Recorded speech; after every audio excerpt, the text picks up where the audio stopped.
আমার সামনে আছে লিডার্স স্কুলের সম্মানিত chairman sir, managing director, vice principal sir এবং অধ্যক্ষ স্যার। তো আমি 1 মিনিটে আমার কথাগুলো শেষ করব। সেটা হচ্ছে, দিনের শুরু হবে ফজরের নামাজ দিয়ে। একটা কথা আছে যে যারা ফজরের নামাজ দিয়ে দিনটা শুরু করবে, আল্লাহ স্বয়ং তাদের সহযোগিতা করবে। তো আমি বলবো যে ফজর নামাজ দিয়ে আপনারা শুরু করবেন।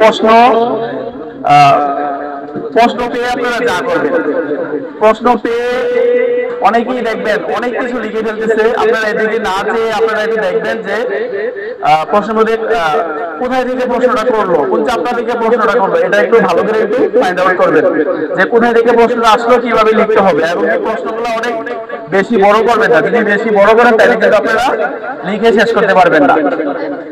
তারপর হচ্ছে যে যেগুলো পড়ছেন আপনারা এগুলো একটু বারবার রিভাইজ করবেন। নতুন করে কোনো পড়ার কোনো দরকার নাই, যা পড়ছেন তাই।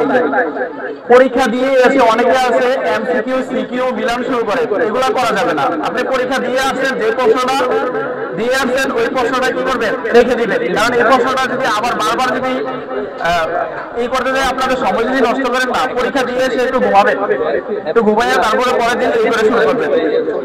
পরীক্ষার সময় কোনো চাপ দেওয়া যাবে না। পরীক্ষার সময় যদি আপনারা বেশি চাপ দেন তাহলে কিন্তু আপনারা পরীক্ষার সময় এই করতে পারবেন। এরপরে দেখবেন অনেক স্টুডেন্টরা আছে, আপনারা বিভিন্ন স্কুলের শিক্ষার্থীরা পরীক্ষা দিবে, তারা দেখবেন অনেকে দেখবেন মনে হচ্ছে যে উনি অনেক বেশি পারে, আপনি কিছু পারেন না। এমন করা যাবে না।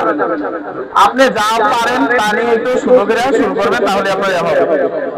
আর আমি বলবো এই পরীক্ষার রেজাল্টটা দিয়ে আপনারা ভালো একটা কলেজে ভর্তি হন, সেই প্রত্যাশায় আমি আমার বক্তব্য শেষ করছি। আসসালামু আলাইকুম ওয়া রাহমাতুল্লাহ।